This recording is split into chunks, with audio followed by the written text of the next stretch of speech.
అయోధ్య రామ మందిరం విరాళాలు నిధుల దుర్వినియోగం కేసులో సిట్ దర్యాప్తు వేగవంతం చేసింది.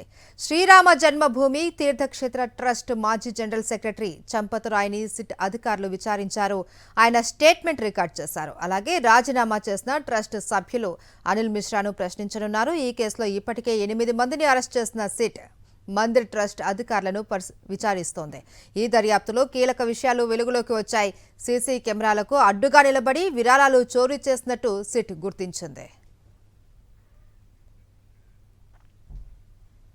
అయోధ్య రామ మందిరం చందా చోరీ కేసులో సీబీఐ విచారణ కోరుతూ దాఖలైన పిటిషన్ అత్యవసర విచారణకు సుప్రీంకోర్టు నిరాకరించింది.